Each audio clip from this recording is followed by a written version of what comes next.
Bienvenue dans la base. Aujourd'hui, on va voir comment les boules ou les bears vont opérer avec un prix du Bitcoin allant de 71 622 $. On voit sur l'indice du Fear and Greed qui se situe à 11, donc ça y est, les gens sont dans l'extrême peur. On casse les supports, on casse les order blocks, on va arriver peut-être enfin sur des latéralisations du prix. Au niveau de l'altcoin season, on est à 30, donc je pense que ça pourra remonter en Bitcoin season parce que plus les alts vont se péter la gueule et plus les gens vont retourner dans BTC. On avait vu avant-hier qu'on avait perdu 545 millions et hier on a encore perdu 624 millions au niveau des ETF. Donc ça y est, la capitulation, on la sent, elle arrive. Et au niveau de Others, on a repris un peu de points au niveau des alts à 30,9%. Les gens s'exposent légèrement sur les altcoins. Donc voilà, on va passer tout de suite sur la carte. Au niveau de la base, on avait proposé un short hier. On avait vu en H1 que si on clôturait en dessous donc de cette zone, exactement ici à midi, on a clôturé bien en dessous des 76 000. On avait proposé un short. On avait fait la vidéo le matin. On avait dit si on a une clôture, pourquoi pas prendre un short avec un stop loss au niveau de l'order block daily qu'on avait défini de avril 2025. On est passé en dessous, donc normalement les bears on la main, on reviendra pas dessus. On a pris un TP1 au niveau des liquidations afin de sécuriser notre position au niveau des 72 200 et on va laisser courir le trade jusque les 67 000. Donc bravo aux bears qui ont pris ce trade, vraiment félicitations à vous. On l'a vu dans la base et le trade passe super bien. Maintenant au niveau du momentum, donc on va enlever ça, on sait où sont nos targets de sortie. Tac. Donc au niveau du momentum, on a toujours un momentum bearish. Ça n'a pas changé, une double divergence même. Et au niveau du H4, on est repassé dans le bear. On avait vu hier qu'on n'avait pas de divergence boule. Donc les bears ont toujours la main. Le ruban est toujours baissier. En daily, le ruban est toujours baissier. Donc pourquoi pas aller faire un retest dans cet order block. Mais c'est toujours pareil. On voit toujours des hausses pour des rebonds, quoi. Donc on est toujours dans un environnement short le rebond et on n'est pas dans un environnement buy de dip, parce que le mec qui a acheté un dip, là il pense que c'est le bottom, il achète le dip, là il pense que c'est le bottom, il achète le dip, là il pense que c'est le bottom, il achète le dip, là il pense que c'est le bottom. En fait il arrête jamais, quoi. À chaque dip le mec il arrête pas et on le voit clairement que sur le volume profile ici les acheteurs ont la tête sous l'eau. Donc là on avait eu quand même une confirmation car on avait comblé un FVG, mais le fait de ravaler ici le FVG invalidait ce setup haussier. Donc là clairement les boules ont perdu la main et on va se diriger vers les targets plus basses. Donc déjà 67 000 $, et après si vraiment on a un crack ultime, pourquoi pas aller rechercher les creux sous 55 000. On va tracer un setup que j'aime bien, c'est une baisse et on va reporter ça à la hausse et on va pouvoir aller baisser. Donc ça nous emmènerait vraiment autour des 50 000 $.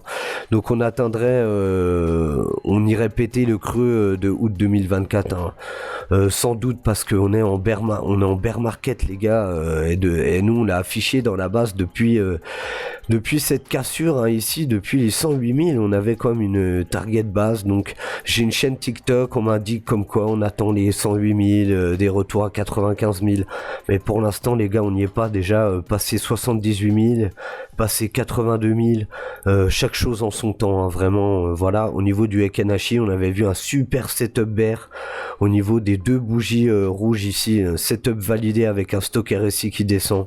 Donc on avait pris un premier setup ici au niveau des 76 000, on avait une confirmation. Ensuite le stock RSI a latéralisé, mais c'était simplement pour charger la mule pour descendre. Donc là il n'y a rien qui m'indique comme quoi ça va monter. Au niveau de l'open interest, on voit que ça a monté tout de suite. Ah pardon, je suis en weekly. Hop. Voilà, on voit que ça dégonfle, c'est plutôt pas mal. Mais au niveau du volume, vous voyez que les bears ont la main. Le volume monte au niveau des bears en H4. Donc ça veut dire clairement que les bears ont la main. On peut potentiellement être sur une zone de bottom. On va regarder. En fait, c'est une prolongation de Fibo. On va enlever le volume afin qu'on voit mieux le graphique. On avait fait une extension de Fibo d'un range qu'on avait eu ici. On avait eu un W weekly ici, et donc c'était un W weekly validé en mars 2022. Et on avait vu une zone potentielle de Fibo, et on avait vu une première résistance au niveau de la Fibo et une belle cassure. Donc ici, on avait pu reprendre des positions. Et on attendait un pullback pour les meilleurs traders qu'on n'a pas eu. On est parti complètement bull run, et actuellement, on est en train de latéraliser sur cette zone avec un fear and greed dans l'extrême peur. Donc en vrai, si le prix ne descend pas,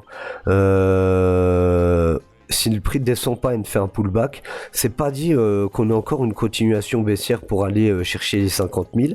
On pourrait avoir un petit rebond au niveau de cette zone, mais attention, le prix devrait latéraliser, faire peur aux gens, vraiment sans dip, faire une structure en W pullback et ensuite aller rechercher les 78.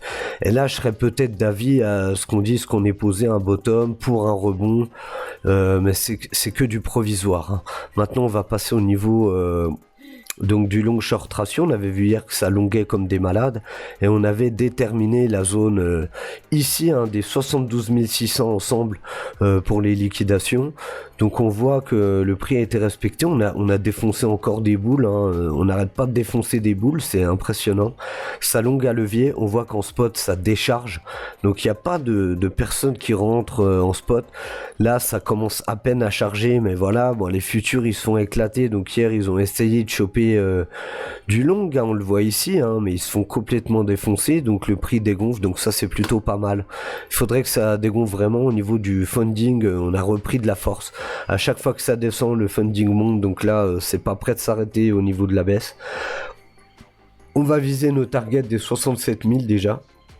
Donc on voit qu'ici, quand ça a latéralisé, les acheteurs ont de nouveau la tête sous l'eau. Chaque fois que ça latéralise, on avait vu ici sur le stock RSI que ça a latéralisé ici au niveau des donc des 75 000, 77 000. Donc là, on voit que ça a latéralisé. Voilà, ici 73, 75, et ben tout de suite ça reprend de la force, donc ça c'est vraiment pas terrible.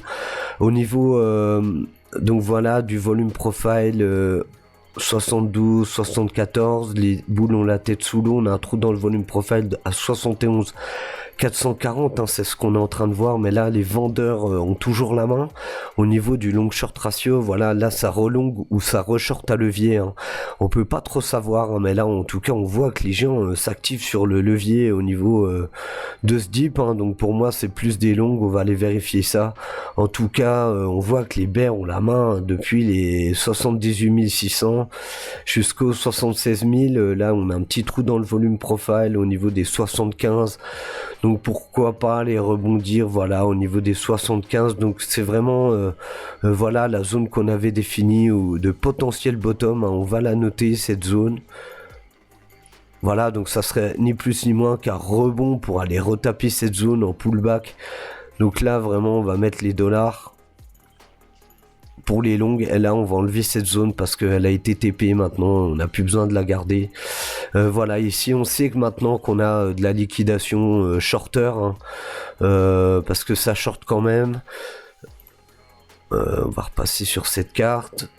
Voilà, donc là trou dans le volume profile, ici on voit qu'on a un trou dans le volume profile à 75, donc il faudrait répéter la zone et on repasserait avec les acheteurs, mais écoutez, moi honnêtement j'en doute. Après pourquoi pas avoir un retest du ruban, donc ça serait la MA18 simplement, 75 000, donc il y aurait un plafond, il y aurait le ruban en MA18, donc ça reste à voir maintenant. Mais bon, la continuation pour moi va être baissière. On va voir tout de suite au niveau de la carte thermique des liquidations. Bon bah ça relongue, les gros le stop long soit à 68 000, 68 000. Donc c'est vraiment ce ratio, c'est ce ratio. Donc on va mettre pareil, on va mettre des dollars, parce qu'on sait qu'ici on a les liquidations des shorters qui restent. Donc s'il y a un rebond et un pullback ici au niveau de cette zone, Honnêtement, je pense même pas qu'on ira au 75, hein, peut-être un pullback ici pour faire la continuation baissière. Maintenant, ça reste à voir. Honnêtement, dans la base, on est toujours en short depuis ce niveau. On a TP1, donc on va laisser courir notre trade. Hein. On va pas prendre plus de risques au niveau du scalp ou quoi. On est en trade. Et au niveau des liquidations short, bah, c'est les 75, c'est ce qu'on a vu. Donc on a noté les deux niveaux de liquidation sur le graphique. Maintenant, on va enlever les bulles. Voilà, on voit que c'est long, mais il y a pas mal de shorts maintenant qui entrent en action. Voilà, il y a pas mal de shorts ici jusqu'au 75, c'est pas mal. Allez peut-être taper, mais ça ressemble plus à une baisse, un ascending, une baisse. On voit que ça relonge à levier ici au niveau des 70-69. En fait, on va pas péter les shorts parce que les shorts prennent des TP. C'est ça le truc, c'est que le gars qui short ici, il arrive là, il TP1. Donc il laisse courir son short, il met un stop ABE. Donc là, lui, il s'en fout d'aller ici ou pas, puisqu'il a déjà TP1. Bah, le marché n'y va pas parce que les bears vendent en fait. Les bears poussent le prix vers le bas. Donc c'est pour ça, ceux qui attendent un rebond, en fait, vous allez acheter pour un rebond, mais le marché va rien vous donner, contrairement au short où vous pouvez prendre des profits complètement dingues en suivant la tendance. Enfin voilà, on a vu un peu le prix sur Bitcoin. Je vais arrêter la vidéo ici et je vais faire une vidéo sur le SP500, le Nasdaq. J'espère que ça vous a plu. Prenez soin de vous. Bang bang.